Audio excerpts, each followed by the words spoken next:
서론, 사라지지 않는 갈증. 우리를 멈추게 하는 질문. 살다 보면 문득 이런 순간이 찾아옵니다. 열심히 달려왔는데 어느 날 갑자기 멈추게 됩니다. 그리고 조용히 묻습니다. 나는 지금 무엇을 위해 이렇게 살고 있는 걸까? 이 질문이 낯설고 불편하게 느껴진다면 그것은 답이 없어서가 아닐 수 있습니다. 어쩌면 우리가 너무 오랫동안 이 질문을 미뤄왔기 때문일지도 모릅니다. 달려가는 것이 바빠서, 생각할 틈이 없어서, 혹은 두려워서. 그런데 이것은 나약함의 신호가 아닙니다. 오히려 가장 인간적인 질문입니다. 동물은 이 질문을 하지 않습니다. 오직 인간만이 자신의 삶을 돌아보고 그 의미를 묻습니다. 그렇다면 이 질문은 우리를 흔드는 문제가 아니라 삶의 본질로 이끄는 시작일지도 모릅니다. 가진 것과 느끼는 것 사이. 원하던 것을 이루었는데 생각했던 것만큼 행복하지 않았던 경험이 있으십니까? 혹은 반대로 아무것도 특별한 것이 없는 평범한 순간인데 이상하게 마음이 충만했던 적이 있으십니까? 바닷가에 앉아 파도 소리를 듣거나 오래된 친구와 밥을 먹거나 아무것도 하지 않고 그냥 햇볕을 쬐던 순간. 그 두 경험의 차이가 무엇인지 오늘 함께 생각해 보겠습니다. 그것이 어쩌면 좋은 삶에 대한 가장 솔직한 단서일지도 모릅니다. 행복을 추구하는 시대의 역설. 우리는 역사상 가장 행복을 많이 이야기하는 시대를 살고 있습니다. 서점에는 행복에 관한 책이 넘칩니다. 소셜미디어는 행복해 보이는 삶으로 가득합니다. 그런데 역설적으로 세계보건기구는 우울장애를 오늘날 전 세계에서 가장 빠르게 증가하는 질병 중 하나로 분류하고 있습니다. 현대인의 공허함은 어느 때보다 깊어지고 있습니다. 왜 그럴까요? 어쩌면 우리가 잘못된 질문을 하고 있기 때문일지도 모릅니다. 어떻게 하면 행복해질 수 있을까 보다 더 근본적인 질문이 있습니다. 좋은 삶이란 무엇인가? 그것이 오늘 우리가 탐구할 핵심 질문입니다. 일부, 철학이 오랫동안 붙잡아온 질문. 아리스토텔레스의 에우다이모니아. 고대 그리스 철학자 아리스토텔레스는 인간의 궁극적 목적을 에우다이모니아라고 불렀습니다. 이 말은 흔히 행복으로 번역되지만 그 의미는 훨씬 더 깊습니다. 단순한 즐거움이나 쾌감이 아닙니다. 최고의 행복, 잘 사는 것을 의미합니다. 자신의 잠재력을 충분히 발휘하며 덕에 따라 활동하는 상태입니다. 번성하는 삶, 꽃 피우는 삶에 가깝습니다. 아리스토텔레스는 이렇게 말했습니다. 에우다이모니아는 가지는 것이 아니라 행하는 것이라고. 상태가 아니라 활동입니다. 능력을 발휘하고 덕을 실천하며 매일 조금씩 더 나은 사람이 되어가는 것. 스스로의 삶을 납득할 수 있는 상태. 그것이 그가 말한 좋은 삶의 본질이었습니다. 소크라테스, 검토되지 않은 삶. 소크라테스는 이런 말을 남겼습니다. 검토되지 않은 삶은 살 가치가 없다. 자신이 무엇을 원하는지, 왜 그것을 원하는지, 어떻게 살아야 하는지를 한 번도 물어보지 않고 그냥 흘러가는 삶. 소크라테스는 그것은 진정한 삶이 아니라고 보았습니다. 그는 아테네 시장을 돌아다니며 사람들에게 질문을 던졌습니다. 당신이 중요하게 여기는 것이 정말 중요한 것입니까? 많은 사람들이 그 질문에 답하지 못했습니다. 당연하다고 여겨온 것들이 흔들리기 시작했기 때문입니다. 그 질문이 결국 그를 죽음으로 이끌었습니다. 그러나 그는 진실을 포기하는 것보다 죽음을 선택했습니다. 그것이 그에게는 좋은 삶이었습니다. 스토아 철학, 내가 선택할 수 있는 것. 스토아 철학자들은 좋은 삶의 조건을 다르게 보았습니다. 에픽테토스는 말했습니다. 행복은 외부의 조건에 달려있지 않다고. 부, 명성, 건강. 이것들은 우리가 통제할 수 없습니다. 그러나 우리가 그것을 어떻게 받아들이고 어떤 태도로 반응하는가. 이것은 언제나 우리의 선택입니다. 마르쿠스 아우렐리우스는 명상록에서 이렇게 썼습니다. 당신이 해를 입는 것은 당신이 해를 받아들일 때뿐이다. 외부의 사건이 아니라 그것을 해석하는 마음이 삶의 질을 결정한다는 것입니다. 스토아 철학의 핵심은 이것입니다. 좋은 삶은 좋은 환경이 아니라 좋은 마음에서 온다. 그리고 좋은 마음은 선택할 수 있다. 노자와 장자, 흐름을 따르는 삶. 동양에서는 다른 방향으로 이 질문에 답했습니다. 노자는 도덕경에서 무의를 말했습니다. 억지로 하지 않는다는 뜻입니다. 순리. 자연의 흐름에 거스르지 않고 물처럼 낮은 곳으로 흐르는 것. 이것은 아무것도 하지 않는 것이 아닙니다. 무언가가 되어야 한다는 강박, 더 성공해야 하고 더 증명해야 한다는 압박에서 벗어나는 것입니다. 노자의 통찰은 이것입니다. 삶은 완성해야 할 대상이 아니라 이미 흐르고 있는 과정이라는 것. 장자는 소요유, 즉 거닐 듯 자유롭게 논이는 삶을 말했습니다. 나비 꿈 이야기를 통해 우리가 당연하다고 여기는 삶의 틀 자체를 흔들었습니다. 꿈속에서 나비가 된 장자는 깨어난 뒤 이렇게 물었습니다. 내가 나비 꿈을 꾼 것인가? 아니면 나비가 지금 인간의 꿈을 꾸고 있는 것인가? 이는 만물과 자아의 구분이 없는 무라 일체의 경지, 즉 현실과 꿈의 경계마저 허무는 완전한 자유를 말한 것입니다. 사회의 틀, 타인의 시선, 성공과 실패의 기준에 얽매이지 않고 자신의 본성에 따라 사는 것. 그것이 장자가 말한 좋은 삶이었습니다. 공자, 관계 속의 삶. 공자는 또 다른 방향을 가리켰습니다. 그에게 좋은 삶은 홀로 완성되는 것이 아니었습니다. 인이라는 글자를 풀어보면 사람 인과 두 이로 이루어져 있습니다. 사람은 혼자가 아니라 관계 속에서 비로소 완전한 사람이 된다는 뜻입니다. 공자는 말했습니다. 인자의 인, 어진 사람은 사람을 사랑한다는 뜻입니다. 좋은 삶은 나만의 성취가 아니라 타인을 진심으로 아끼고 함께하는 삶이라는 것입니다. 동양과 서양, 서로 다른 시대와 문화에서 나온 이 지혜들은 서로 다른 언어로 같은 방향을 가리키고 있습니다. 그리고 현대과학은 이것을 놀라운 방식으로 확인하기 시작했습니다. 2부, 과학이 밝힌 좋은 삶의 조건. 삶의 의미를 묻지 마라. 오스트리아의 정신과 의사이자 철학자 빅터 프랭클은 나치 수용소에서 살아남았습니다. 그곳에서 그가 발견한 것은 충격적이었습니다. 극한의 고통 속에서도 살아남은 사람들은 대부분 삶의 이유를 잃지 않은 사람들이었습니다. 그는 니체의 말을 수용소에서 몸으로 확인했습니다. 왜 살아야 하는지 아는 사람은 어떤 고통도 견딜 수 있다. 그런데 프랭클은 여기서 한 걸음 더 나아갑니다. 그는 이렇게 말했습니다. 삶의 의미를 묻지 마라. 삶이 우리에게 무엇을 요구하는지를 물어라. 이 말은 단순하지 않습니다. 삶의 의미는 내가 찾아내는 것이 아니라 지금 이 상황 속에서 내가 어떻게 응답하느냐에 따라 드러난다는 것입니다. 누군가에게 필요한 사람이 되는 순간, 해야 할 일을 끝까지 해내는 순간, 견뎌야 할 어려움을 외면하지 않는 순간, 그 선택 속에서 삶의 의미는 이미 만들어지고 있습니다. 하버드, 80년의 답. 1938년 하버드 대학에서 하나의 연구가 시작되었습니다. 724명의 삶을 80년 이상 추적한 이 연구는 역사상 가장 긴 성인 발달 연구입니다. 80년의 연구가 내린 결론은 단 하나였습니다. 좋은 관계가 우리를 행복하고 건강하게 만든다는 것입니다. 부도 명성도 성취도 아니었습니다. 연구 책임자 로버트 월딩거는 고립이 건강에 미치는 해악을 강조하며 외로운 사람들은 행복 수준이 더 낮고 신체 건강이 더 빨리 악화되며 뇌 기능도 더 일찍 저하된다고 밝혔습니다. 반면 따뜻하고 진실한 관계를 가진 사람들은 더 오래, 더 건강하게, 더 행복하게 살았습니다. 앞서 공자가 말한 인자의 인, 진심으로 사람을 사랑하는 것이 좋은 삶의 핵심이라는 그 통찰을 80년의 연구가 다른 방식으로 확인해 준 것입니다. 쾌락과 의미, 행복의 두 얼굴. 긍정심리학의 창시자 마틴 셀리그먼은 좋은 삶의 요소를 5가지로 정리했습니다. 긍정적 감정, 몰입, 관계, 의미, 성취. 영문 첫 글자를 따서 페르마 모델이라고 합니다. 심리학에서는 쾌락적 행복과 의미 중심적 행복을 구분합니다. 쾌락은 강하지만 오래가지 않습니다. 더 큰 자극을 원하게 만들고 결국 다시 공허함으로 돌아옵니다. 반면 의미는 다릅니다. 잔잔하지만 깊고 오래 지속됩니다.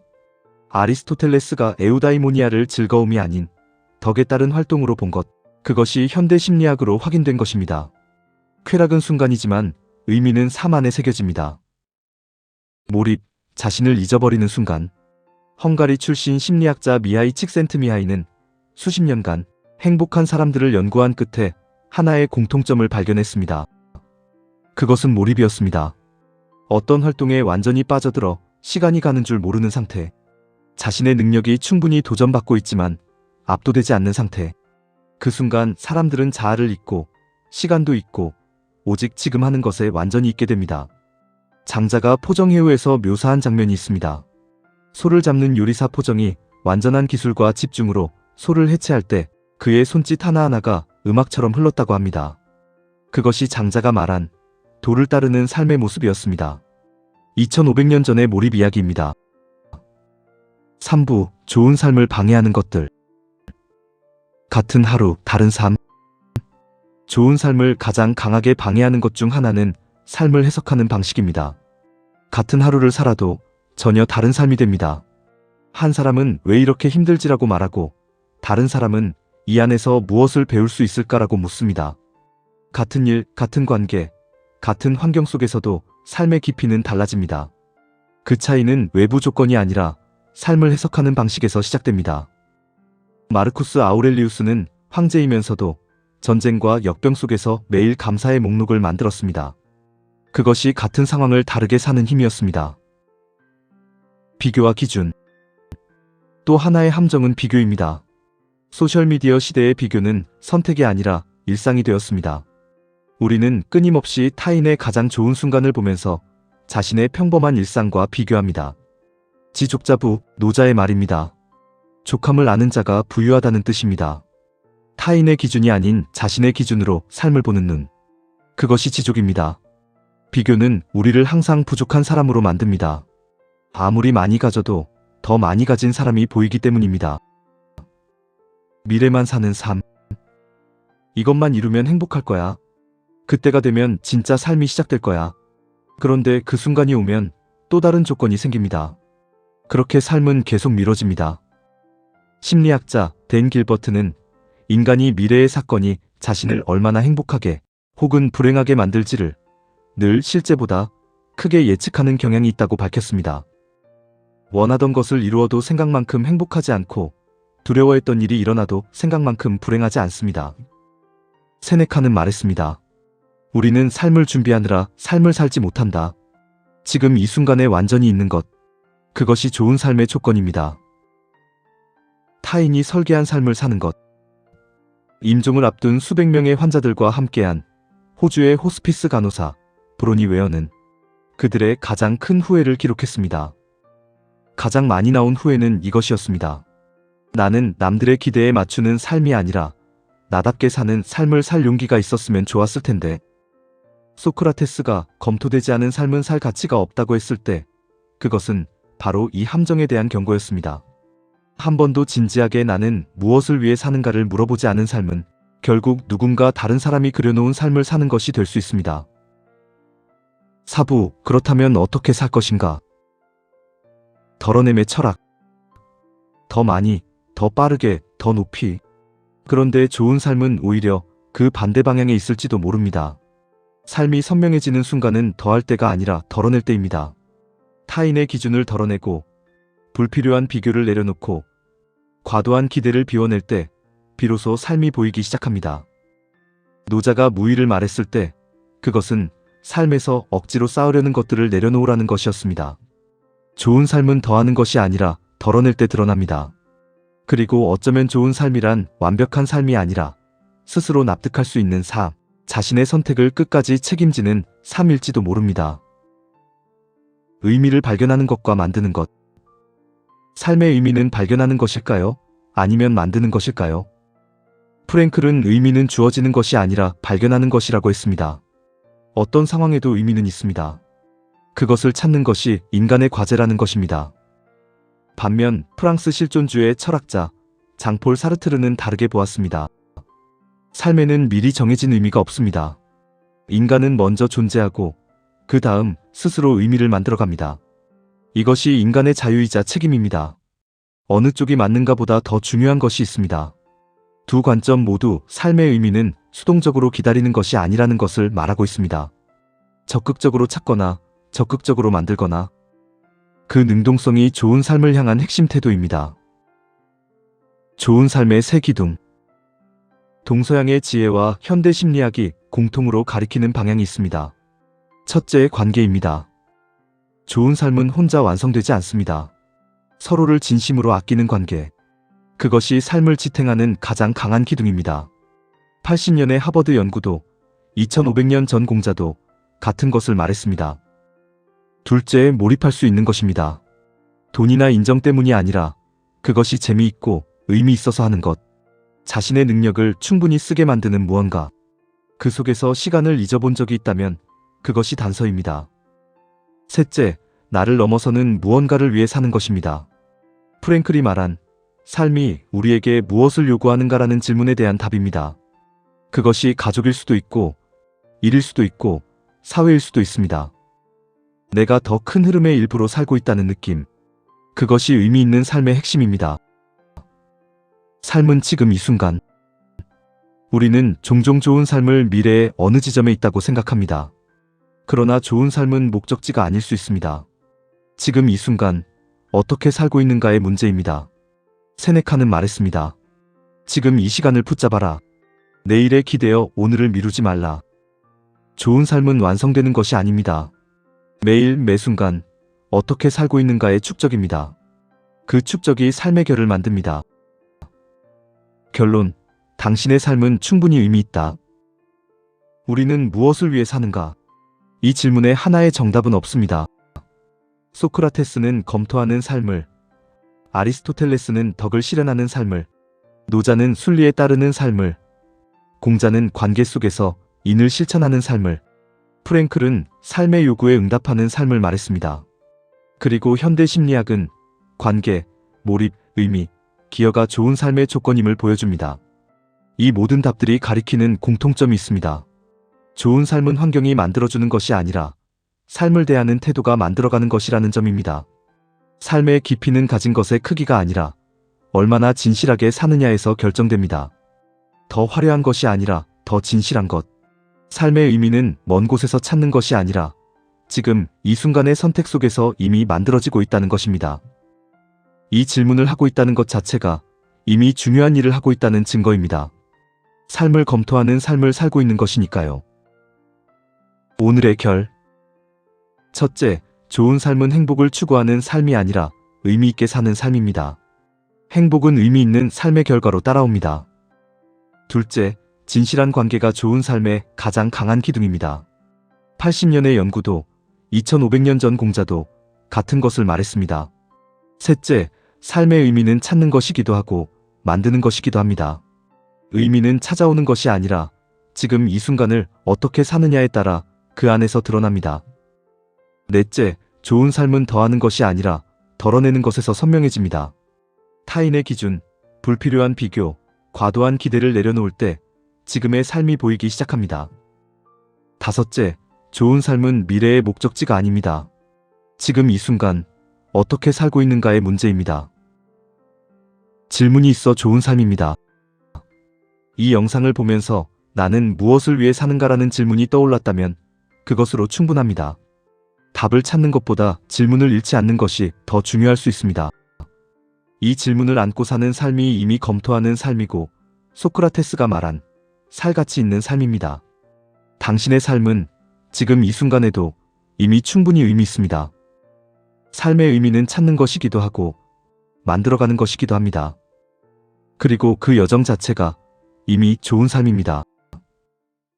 보이지 않는 흐름이 우리를 여기까지 데려왔고 말해지지 않은 시간들이 지금의 우리를 만들었습니다. 삶은 언제나 흐르고 우리는 그 위에 결을 새기며 살아갑니다. 오늘도 끝까지 함께 해주셔서 감사합니다. 이 이야기가 당신의 삶을 조금 더 깊이 바라보는 눈이 되었기를 바랍니다. 삶은 설명되지 않습니다. 다만 조용히 결로 쌓여갑니다. 삶의 결은 언제나 당신을 사랑합니다. 당신의 오늘이 어제보다 조금 더 단단해졌기를 바랍니다. 더 깊은 이야기를 가지고 다시 찾아뵙겠습니다.